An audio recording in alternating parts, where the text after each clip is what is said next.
शुरू करते हैं दशा माता की पहली कहानी। राजा नल और दमयंती रानी की कहानी। राजा नल और दमयंती रानी थे। दमयंती रानी ने दशा माता का डोरा लिया और अपने गले में बांधा। राजा की नज़र जैसे ही रानी के डोरे पर पड़ी तो राजा ने बोला, रानी, अपने तो बहुत सारे गहने हैं, तुमने गले में ये धागा क्यों पहना? तब रानी ने उत्तर दिया, महाराज, यह तो दशा माता का डोरा है। राजा ने दशा माता के डोरे को रानी के गले से तोड़कर फेंक दिया, जिससे दशा माता क्रोधित हो गई और राजा के स्वप्न में आकर कहा कि राजा, अब तुम्हारी जो दशा है वो बदलेगी और जो तुम्हारी दशा है अवदशा हो जाएगी। राजा ने स्वप्न में पूछा, मुझे कैसे मालूम होगा? तब दशा माता ने कहा कि राजा, जब तेरी इच्छा खड़ खाने की और रानी की इच्छा चने खाने की हो तो सोच लेना कि तुम्हारी दशा अब कुदशा शुरू हो गई है। जब दशा माता का दिन आया तो राजा अपने दरबार में बैठा हुआ था। उसी समय राजा नल को खली खाने की इच्छा हुई। राजा ने सेवक के हाथ खली मंगवा कर खाई। उसी समय से सेवक, घोड़ा, हाथी आदि सभी चीज़ें पत्थर की हो गई। राजा का राज्य भी नष्ट हो गया। उधर महल में रानी दमयंती को चने खाने की इच्छा हुई। रानी ने भी अपनी दासी से चने मंगवा कर खाए। इस तरह दशा माता के कोप से राजा रानी भूखे मरने लगे। राजा रानी अपने दोनों पुत्रों को साथ लेकर निकल पड़े। आगे चलते चलते रास्ते में लाखा बंजारे की बाड़द मिली। राजा ने अपने दोनों पुत्रों को उस बंजारे की बाड़द में बिठा दिया और रास्ते में राजा के मित्र जो गांव में रहता था वहां गए। राजा रानी दोनों अपने मित्र के यहाँ ठहरे। मित्र के घर में एक दीवार के ऊपर बहुत सुंदर मोरनी बनी हुई थी और उस मित्र ने राजा रानी का खूब आओ भगत से स्वागत भी किया। मित्र ने उनको राजा रानी को ठहरने के लिए अपने शयन कक्ष में दिया, जिसमें रानी क्या देखती है, जैसे ही आधी रात्रि होती है वो जो चित्र बनी हुई मोरनी होती है वो खूंटी पर अपने दोस्त का जो हार टंगा हुआ था उस हार को वो निगल जाती है। रानी ने तुरंत राजा को उठाया और देखा कि राजा जी देखिए। राजा उठा, देखा कि ये तो अपनी दशा खराब हो रही है, इसी अपने साथ साथ इस मेरे दोस्त की भी दशा खराब हो रही है। रानी ने राजा को बोला, तुरंत अपन को यहाँ से जाना पड़ेगा। और वो चित्र की हुई जो मोरनी थी वो पूरे के पूरे हार को, नौलख के हार को निगल गई। आगे जाने पर राजा रानी एक माली के बगीचे में पहुँचे। इन दोनों के वहाँ जाते ही अच्छी फुलवारी जो पूरा हरा भरा बाग था पूरा सूख गया। मालिन बोली, ऐसा न जाने कौन अपशुगनी पापी आया जिससे पूरा मेरा हरा भरा बगीचा सूख गया। राजा रानी वहाँ से भी रात विश्राम लेकर भाग गए। आगे फिर वो दोनों एक कुम्हार के घर गए। उस कुम्हार के यहाँ चाक पर सोने का कलश बन रहे थे। जब राजा की नज़र कलश पर पड़ी तो सारे मिट्टी के कलश टूट गए। यह देखते हुए कुम्हारी ने भी वही बोला जो मालिन ने कहा, पता नहीं कौन पापी दृष्टि आया जिससे मेरा आहाव पकता पकता पूरा फूट गया। वहाँ से भी राजा रानी दोनों रात को निकल पड़े। राजा रानी आगे गए, एक गौली के पास पहुँचे। उस गौली की गाय सवा घड़ा दूध रोजाना देती थी, लेकिन राजा रानी की नज़र पड़ते ही गाय ने दूध देना बंद कर दिया। तब उस गौली ने कहा, वही बात कही जो मालिक ने भी कही थी। आगे चलते चलते राजा रानी अपनी बहन के गांव में पहुँचे। गांव के बाहर रुककर राजा ने अपनी बहन को दासियों के साथ खबर भिजवा दी और उनको बोला कि आपके भाई आए हैं। राजा की बहन ने अपनी दासी से पूछा, मेरा भाई कैसी हालत में आया है? तो दासी ने कहा कि दोनों की बहुत बुरी दशा है। यह सुनकर राजा की बहन ने एक थाली में रोटी और कांदे रखकर भाई के भिजवा दिया। भाई ने अपने हिस्से की रोटी को कांदों के साथ खा लिया, लेकिन भाभी ने अपने हिस्से की रोटी को कांदों को नहीं खाया और बल्कि उसी जगह पर जहाँ पनघट पर इंतजार कर रहे थे वहीं पर ज़मीन में खड्डा खोदकर गाड़ दिया। आगे जाने के बाद जब एक गांव में राजा रानी पहुँचे तो वहाँ का नगर सेठ पूरे गांव को भोजन करा रहा था। राजा ने रानी से कहा, तुम यहीं नदी किनारे मछलियाँ भूनना, तब तक मैं भोजन की एक पत्तल लेकर आता हूँ। रानी ने मछलियाँ पकड़ी और उनको भुना, लेकिन दशा माता के दुष्प्रभाव से, कोप से की वजह से पानी की लहर आती और भुनी हुई सारी मछलियाँ वापस जीवित होकर पानी में चली जाती। उधर जब राजा भोजन की पत्तल लेकर आ रहा था तो रास्ते में एक चील ने झपटा मारा, जिससे पत्तल उड़ गई और पूरी पत्तल जितना भी खाना था सब ज़मीन पर चला गया और केवल एक चावल का दाना राजा की मूंछ पर चिपका रह गया। राजा को खाली हाथ और मूंछ पर चावल चिपका हुआ देख रानी ने मन में सोचा कि भोजन राजा ने खुद खा लिया, और रानी को खाली बैठी देख राजा ने मन में सोचा कि रानी ने सभी मछलियाँ खुद खा ली। लेकिन किसी ने किसी को कुछ भी नहीं बताया और दोनों भूखे रहे। आगे चलते चलते दोनों रानी के मायके पहुँचे। दोनों ने अपना भेष और नाम बदलकर नौकरी करने लगे।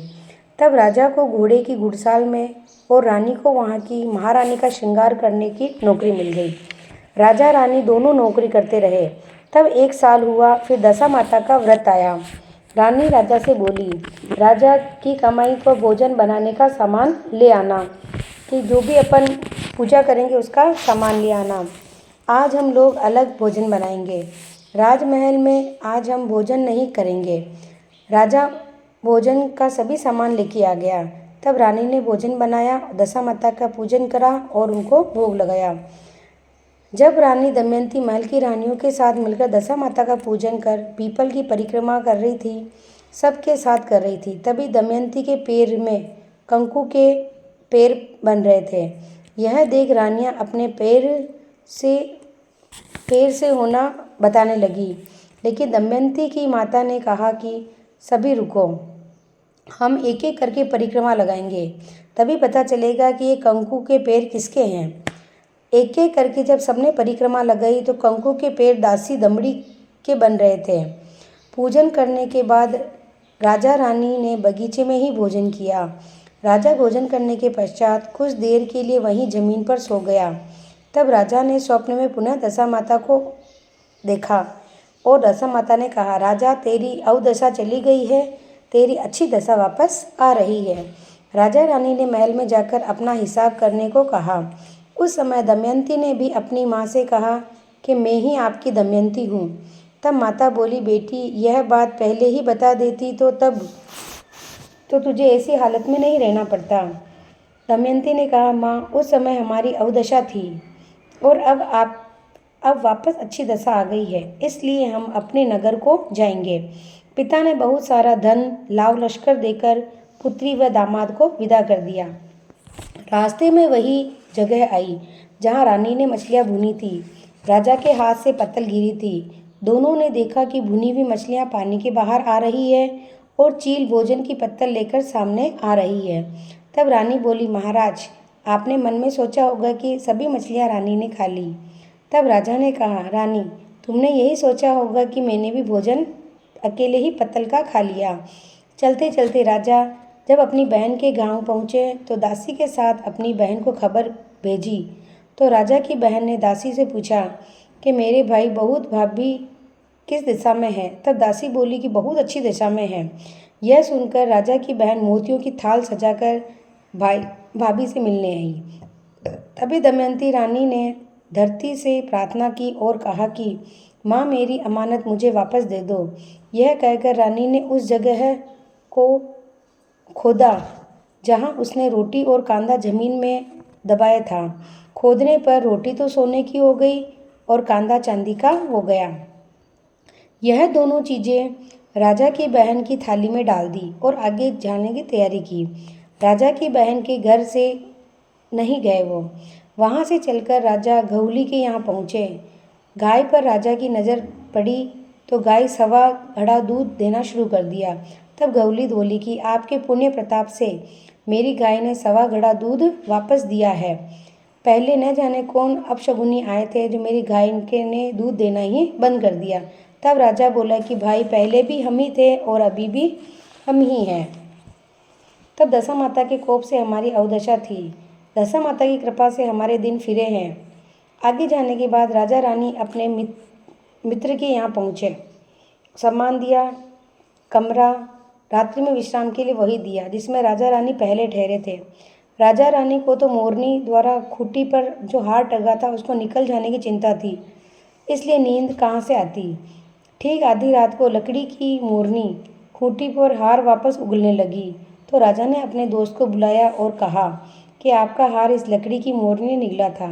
आप लोगों ने सोचा कि हम हार को चोरी करके ले गए।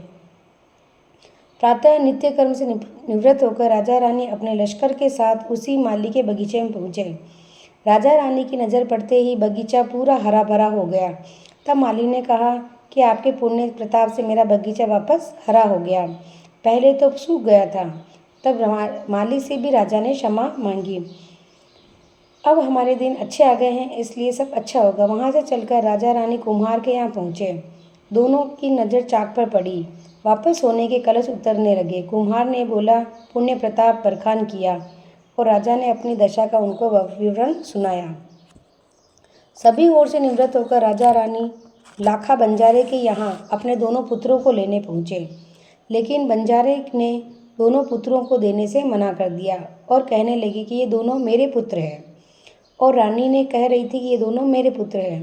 रानी और बंजारन का पुत्रों के लिए विवाद होने लगा। वहाँ बहुत सारे लोग इकट्ठे हो गए। दोनों का विवाद नहीं सुलझने पर गांव वालों ने दोनों को समझाते हुए कहा कि दोनों ने एक युक्ति को स्वीकार कर लिया। गांव वालों ने युक्ति के अनुसार रानी और बंजारन को सूर्य के सामने मुंह करके खड़ा कर दिया और अपने सामने दोनों पुत्रों को खड़ा कर दिया। जिसके भी आंचल से दूध की धार निकलेगी, दोनों में से राजकुमार की मूँछों पर गिरेगी, पुत्र उसी के माने जाएंगे। रानी और बंजारी ने ऐसा ही किया। दोनों सूर्य के सामने मुंह करके खड़े हो गए। राजकुमारों को भी सामने खड़ा कर दिया। यह युक्ति अपनाने पर रानी दमयंती के आंचल से दूध की धार निकली और राजकुमार की मूँछों पर लगी। इस प्रकार सत्य की जीत हुई। राजा रानी दोनों राजकुमारों को लेकर अपने नगर की तरफ चल गए। नगरवासियों ने दूर से लश्कर देखकर समझ गए कि कोई डाकू नगर लूटने आया है। आप पास आने पर नगरवासियों की प्रसन्नता का ठिकाना नहीं था। जब उन्होंने अपने राजा रानी को देखा तो तुरंत टूटे फूटे ढोल लेकर नगरवासी राजा रानी की मनाने और स्वागत करने हेतु चल पड़े। राजा रानी की नज़र पड़ते ही टूटे फूटे महल, ढोल, पाषाण, हाथी, घोड़े सब अच्छे हो गए। राजा ने अपने राज्य में दशा माता का एक विशाल मंदिर बनवाया और नगरवासियों में दशा माता की महिमा बढ़ाई। हे दशा माता, जैसे पहले राजा रानी को कष्ट सहना पड़ा, ऐसा कष्ट किसी को भी मत देना, और बाद में जैसे राजा रानी को ठूटा, वैसा सबको व्रत करने वालों को, कहानी सुनने वालों को ठूटना। यही आपसे प्रार्थना है। भगवती माता ने जिस प्रकार राजा नल के दिन फेरे, उसी प्रकार सबके दिन फेरना। जय माता दी।